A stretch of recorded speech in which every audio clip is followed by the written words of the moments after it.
Did you know that some 70-year-olds have the biological body of a 50-year-old, while others might have the health of a 90-year-old?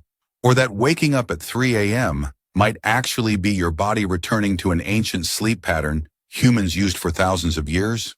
What if I told you the most dangerous health threat facing seniors isn't heart disease or diabetes, but something so simple most doctors never even ask about it?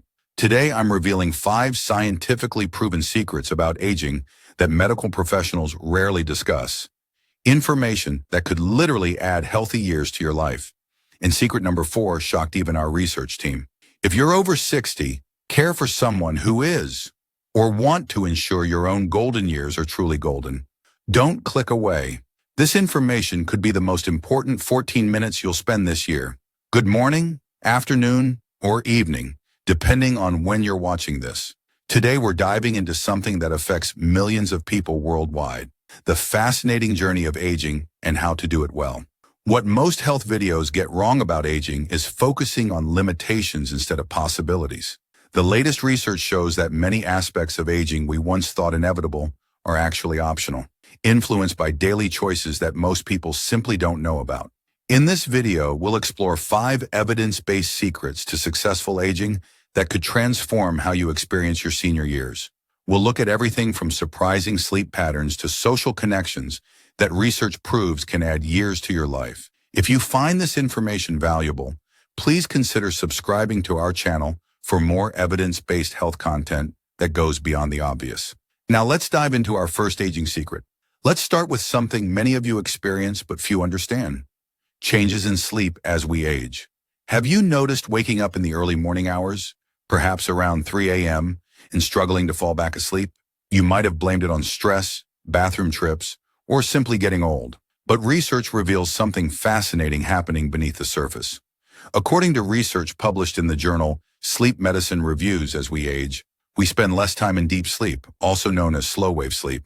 A 2017 study from UC Berkeley found that by age 70, we get 75% less deep sleep than we did in our 20s. This naturally fragments our sleep patterns and makes middle-of-night awakenings more common. But here's the historical twist most people don't know. Before electricity transformed human life, our ancestors actually embraced a sleep pattern remarkably similar to what many seniors experience today. Historical documents from the 16th and 17th centuries regularly reference first sleep and second sleep, a biphasic pattern where people would sleep for 3 to 4 hours, wake for 1 to 2 hours of quiet activity like reading, meditating, or intimacy, then return to sleep until morning. Anthropologist A. Roger E. Kirch at Virginia Tech discovered hundreds of historical references to this pattern, suggesting it was the normal human sleep experience for thousands of years before artificial lighting changed our rhythms. So when you wake up at 3 a.m., your body isn't malfunctioning. It's actually reverting to an ancient sleep pattern that served humans well throughout history. This doesn't mean you should simply accept disrupted sleep. Poor sleep quality correlates with numerous health issues, including cognitive decline, weakened immunity, and increased inflammation. Studies show these evidence-based approaches can help seniors improve sleep quality. Temperature regulation. The National Sleep Foundation found keeping bedrooms around 65 degrees Fahrenheit or 18 degrees Celsius optimal for maintaining sleep. Light management. A 2019 study in the Journal of Psychiatric Research confirmed limiting blue light exposure 2 to 3 hours before bed significantly reduces sleep disruption. Consider amber-colored glasses in the evening if you use screens. Psychological approach. If you wake up, avoid checking the time, as this activates your thinking brain. Instead, practice a relaxation technique called body scanning, progressively relaxing each body part from toes to head. Morning light exposure. Research from Northwestern University found that 30 to 60 minutes of morning sunlight helps regulate sleep hormones and strengthens circadian rhythms. The key insight? Work with your body's natural patterns rather than fighting them. Many seniors find embracing a brief period of wakefulness, perhaps reading with warm, not blue, light, or practicing gentle meditation, before returning to sleep works better than anxiously trying to force sleep. Next, let's talk about something that affects your muscle mass, bone density, and overall energy: protein intake. Here's something surprising. While younger adults need about 0.8 grams of protein per kilogram of body weight daily, Research from the American Journal of Physiology shows that adults over 65 need significantly more, between 1.0 and 1.5 grams per kilogram. Why? As we age, our bodies become less efficient at processing protein, a phenomenon scientists call anabolic resistance. This means you need more protein just to maintain the same muscle mass. A 2018 study in the journal Nutrients followed seniors over 70 and found those consuming higher protein levels maintained significantly better mobility, strength, and independence compared to those with lower intake. Even more compelling, a 2019 study in the Journal of the American Medical Directors Association found that adequate protein intake reduced hospitalization risk by 39% in adults over 65. But here's the paradox most people don't know about. As we age, our appetite often decreases, making it harder to get adequate protein. At the same time, our need for protein increases. What makes this particularly challenging is that many seniors eat minimal protein at breakfast and lunch, with most protein consumed at dinner. However, groundbreaking research from the University of Texas found that spreading protein intake throughout the day, about 25 to 30 grams per meal, optimizes muscle maintenance and actually help prevent the age-related muscle loss called sarcopenia. Dr. Elena Volpe, who led this research, explains, protein consumed evenly at breakfast, lunch, and dinner is more effective than the same amount of protein consumed mostly at dinner, which is typical for most Americans. Simple protein-rich breakfast options supported by research include Greek yogurt with nuts and berries, provides complete proteins with added antioxidants. Eggs with whole grain toast combines complete proteins with complex carbohydrates. A smoothie with whey protein, banana, and spinach, easily digestible, complete proteins. Remember, maintaining muscle mass isn't just about looking fit, it's about preventing falls, maintaining independence, and supporting your metabolism as you age. If you're enjoying these evidence-based insights about aging, please hit the subscribe button and notification bell. We publish new research-backed health content every week that goes beyond the standard advice you hear everywhere else. Now let's explore something that might surprise you, the connection between your physical activity and your cognitive health. Many people believe that cognitive decline is inevitable as we age, but research paints a different picture. A landmark 2018 study published in Neurology followed over 1,600 seniors and found that those who maintained regular physical activity showed significantly less cognitive decline over 5 years. But here's something most videos won't tell you. It's not just about how much you move, but how you move that matters for your brain.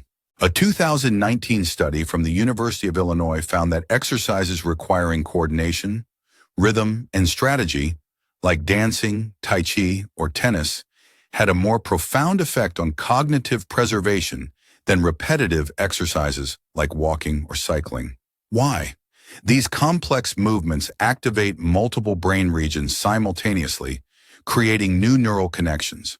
They combine physical movement with decision-making, spatial awareness, and often social interaction, creating what neuroscientists call environmental enrichment for your brain. Dr. Agnieszka Borzinska, a neuroscientist who studies brain aging, explains, dance in particular combines cardiovascular exercise with split-second decision-making, balance challenges, memory, and social interaction. It's essentially the perfect brain exercise. The research is so compelling that some neurologists now prescribe dance classes for patients showing early signs of cognitive decline. Here's another fascinating finding. A 2020 Harvard study showed that learning new skills after age 65, whether it's digital photography, quilting, or a new language, creates what scientists call cognitive reserve, essentially a buffer against age-related decline. In this study, seniors who engaged in complex new learning for just 15 hours per week showed improvements in memory that effectively reversed age-related decline by 7 to 10 years. The most effective activities combine learning something new and challenging, social interaction with diverse people, physical movement that requires coordination, problem-solving elements that engage different thinking patterns. This isn't just about preventing decline, it's about continuing to grow and develop, regardless of age. As Dr. Lisa Feldman Barrett, renowned neuroscientist and author, puts it, your brain is not a muscle, but like muscles, neural connections that are used get stronger, and those that aren't used weaken and disappear. What makes this research particularly empowering is that these benefits appear regardless of when you start. Study participants who began new learning activities in their 70s and 80s showed significant cognitive improvements, proving it's never too late to boost your brain health. This next section might be the most surprising of all. Did you know that your social connections might be as important for your health as diet and exercise? A remarkable meta-analysis published in PLOS Medicine analyzed 308,849 individuals across 148 studies and found that strong social relationships increase survival by 50%, comparable to quitting smoking and exceeding the benefits of physical activity or maintaining a healthy weight. But here's what most people don't realize. It's not just about having people around. The quality and nature of your relationships matter significantly. Research from Brigham Young University found that different types of social connections affect health in different ways. Emotional support, having someone to confide in, reduces stress hormones and inflammatory markers. Instrumental support, practical help with daily tasks, reduces physical strain and improves recovery from illness. Informational support, advice and guidance, improves health decisions and outcomes. Appraisal support, feedback that builds self-esteem, enhances resilience and mental health. What's particularly interesting from the research is that giving support appears to be as beneficial as receiving it. A 2017 study in evolution and human behavior found that seniors who regularly volunteered or helped others experience lower blood pressure, fewer depressive symptoms, and even reduced mortality rates compared to those who received support but didn't give it. Dr. Julianne Holt-Lundstad, lead researcher on several of these studies, states, "We need to start thinking about social connections as a public health priority. The evidence suggests they may be more important than many of the health factors we currently emphasize. In fact, prolonged social isolation has been found to be as damaging to health as smoking 15 cigarettes daily." This makes the increasing social isolation among seniors in Western societies a genuine public health crisis. So what does this mean practically?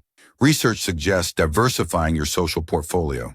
Maintain close family bonds, but don't rely exclusively on family. Cultivate friendships with people of different ages and backgrounds. Consider volunteer work that uses your lifetime of skills and experience. Join interest-based groups rather than age-based groups. Prioritize quality connections over quantity. The Blue Zones research, which studies regions with the highest concentration of centenarians, found that all of these longevity hotspots featured strong social integration across the lifespan. In Okinawa, Japan, for example, seniors are part of moai, social support groups that last for decades and provide both practical and emotional support. If you're finding this information valuable, please take a moment to subscribe to our channel. We're committed to bringing you research-backed health content that can genuinely improve your life, and your subscription helps us reach more people with this important information. Finally, let's talk about something that's revolutionizing how we think about aging: the difference between chronological age and biological age. Your chronological age is simply how many years you've been alive, but your biological age measures how well your body's functioning compared to population averages, essentially how old your body acts. Recent research from the Stanford Center on Longevity shows that people of the same chronological age can have biological ages that differ by up to 20 years. This means a 75-year-old could have the biological function of someone 55 or 95, depending on genetics, lifestyle, and environment. The fascinating part that most people don't know, studies show that biological age is more predictive of health outcomes than chronological age. And unlike your birth date, biological age can actually be reversed. A groundbreaking 2019 study published in Aging Cell demonstrated for the first time that specific lifestyle interventions could reverse biological age by an average of 2.5 years over just 8 weeks. The interventions included a diet rich in leafy greens, berries, and plant proteins, regular moderate exercise including both strength and cardiovascular elements, daily stress reduction through meditation or similar practices, quality sleep optimization, regular social connection. Researchers measured biological age through epigenetic markers, specifically DNA methylation patterns, which change based on how your genes express themselves. This has opened up an entirely new field called epigenetic reprogramming. Dr. Steve Horvath, who developed the epigenetic clock used to measure biological age, explains, "The rate of aging isn't fixed. There's remarkable plasticity in how quickly our bodies age, and research shows we have far more control than previously thought." What's particularly encouraging is that the study participants who showed the greatest age reversal were those who most consistently followed the protocol, suggesting that commitment matters more than perfection. A 2021 follow-up study found that these biological age improvements correlated with significant improvements in cardiovascular health, cognitive function, and immune response. Participants reported feeling subjectively younger as well, with improved energy, mobility, and mental clarity. So what does this mean for you? Your calendar age is just a number. Your health trajectory is influenced by daily choices that can literally turn back your biological clock. Dr. Morgan Levine, a biogerontologist at Yale, puts it this way: aging is malleable. It's not a fixed process, and it's something we can influence with our behaviors and choices. The research is clear that it's never too late to make changes that impact your biological age. We've covered 5 evidence-based secrets to successful aging that go beyond the usual advice. Understanding your changing sleep architecture and working with it rather than fighting it. Addressing the protein paradox by increasing and distributing protein intake throughout the day. Choosing physical activities that specifically benefit your brain through complexity and learning. Cultivating diverse social connections that provide different types of support and meaning. Focusing on your biological age rather than your chronological age through targeted lifestyle choices. What's most empowering about this research is that it shows aging isn't a one-way decline. It's a dynamic process that you can influence every single day. The key message: successful aging isn't about trying to look or act young. It's about optimizing your health span, maintaining independence, and continuing to find meaning and purpose through all stages of life. If you found this information valuable, please take a moment to like this video, subscribe to our channel, and hit the notification bell. Your support helps us create more evidence-based content like this that cuts through myths and delivers practical information. Also, I'd love to hear which of these aging secrets resonated most with you. Share your thoughts in the comments below, and let us know what aging-related topics you'd like us to cover in future videos. Until next time, remember, aging is inevitable, but how you age is largely up to you.